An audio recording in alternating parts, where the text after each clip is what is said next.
Selamat mendengarkan podcast ini. Shalom Bapak Ibu, Saudara yang diberkati Tuhan.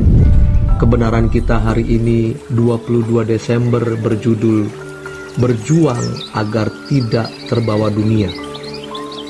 Jika kita mengamati perubahan-perubahan yang terjadi dewasa ini, pasti kita menemukan bahwa perubahan-perubahan yang terjadi dalam kehidupan manusia, dalam budaya, sosial, interaksi antar manusia, bahkan bertambah menjadi baik. Misalnya, dulu kita mengenal prinsip gotong royong, dan itu menjadi kebanggaan bagi bangsa Indonesia. Tetapi, apakah filosofi gotong royong masih seperti 50 tahun yang lalu? Faktanya, kita melihat manusia menjadi semakin egois, mementingkan diri sendiri. Jangankan mendukung, bukan gotong royong, tetapi justru merongrong bagaimana dirinya untung, senang, dan tidak memperhitungkan kerugian orang lain. Kalau dulu ada filsafat mengalah, mengalah saja. Tetapi sekarang prinsipnya, sebelum dia menerkam aku terkam dulu. Sebelum dia mencakar aku cakar dulu. Kita melihat dunia semakin jahat, dan sebenarnya semua ini sudah dinubuatkan oleh Alkitab dalam 2 Timotius 3 ayat 1-5. Manusia akan mencintai dirinya sendiri. Manusia menjadi egois. Dari kecil saja, anak-anak sudah terbiasa dengan atmosfer egois. Kalau di luar negeri, kita kenal istilah individualis. Orang tidak mau mengurusi orang lain, mengurusi dirinya sendiri, khususnya di barat. Orang menghargai privasi, hal yang bersifat pribadi dalam hidup orang. Kita tidak boleh ikut campur. Di Indonesia, unsur individualis ini muncul lu gua. Kamu, aku. Kalau di barat, ada suasana humanis individual, yaitu menghargai hak orang lain. Tetapi masyarakat kita sebagian bukan hanya individual, tetapi juga mengurusi orang lain. Bukan mengurusi untuk membantu, melainkan mengurusi untuk membuat keruh dan gaduh. Indonesia yang dulu dikenal sebagai punya pengertian terhadap orang lain, yang orang Jawa bilang tepo seliro, mengerti orang lain.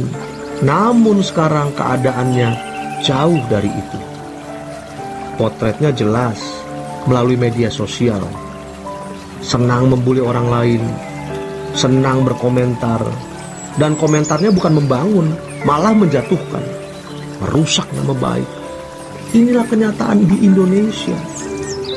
Kearifan lokal yang dulu dimiliki oleh masyarakat bangsa kita, seperti gotong royong, mengalah, tepo seliro, artinya mengerti orang lain, makin pudar, makin tipis. Hal ini memang sudah dinubuatkan Alkitab.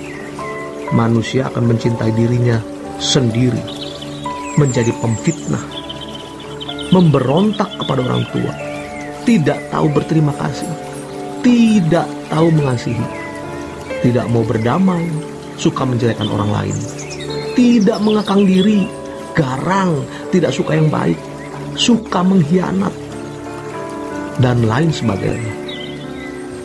Jadi kita tidak heran, karena faktanya memang begitu.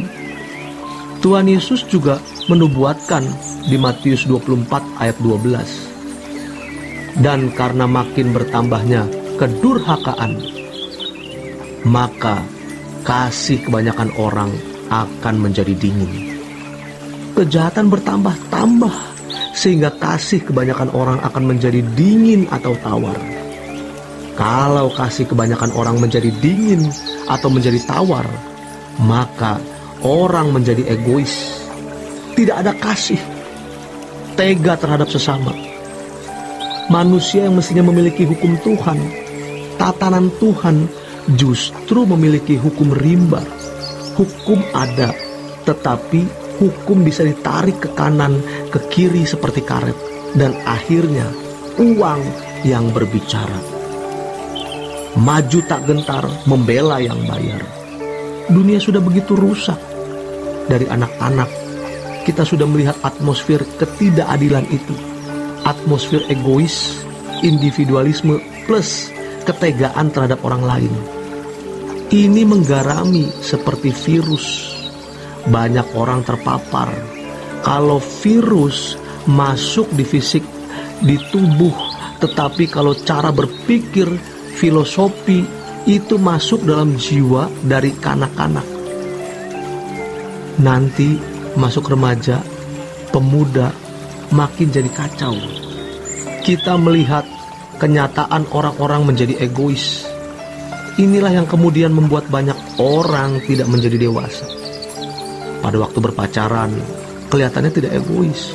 Kelihatannya sayang, cinta ke pacarnya. Karena sedang hanyut dan tenggelam dalam percintaan yang dibumbui dengan nafsu, libido, atau erotis, sehingga orang bisa seakan-akan memedulikan orang lain. Orang bisa berkata, "Aku untukmu, engkau dilahirkan untukku." Tetapi ketika menikah, begitu mudah terjadi perceraian yang dimulai dengan pertikaian, keributan, sampai kepada KDRT, kekerasan dalam rumah tangga. Biasanya yang jadi korban adalah perempuan. Menyedihkannya, anak-anak bisa menyaksikan drama itu. Lalu anak-anak tumbuh dengan jiwa yang terluka karena melihatnya. Bayangkan anak-anak ini kalau dewasa, jadi apa? Konflik itu menjadi pelajaran buruk bagi anak-anak, dan generasi berikut akan makin rusak. Kita bisa mengerti mengapa Tuhan berkata di Lukas 18 ayat 8, "Jika anak manusia atau Yesus datang, apakah ia mendapati iman di bumi? Apakah ia masih mendapati orang percaya yang memiliki standar hidup orang percaya yang benar?" Standar orang percaya yang benar adalah Tuhan Yesus. Kita hidup di dunia yang begini mengerikan. Kecenderungan manusia yaitu mudah masuk ke dalam api kekal atau neraka. Kalau kita tidak sungguh-sungguh berjuang untuk menjadi serupa dengan Yesus, untuk mencapai kesucian standar Allah, maka kita juga bisa terbawa oleh dunia ini. Demikian kebenaran kita hari ini. Selamat berjuang. Tuhan Yesus memberkati. Sola Gracia.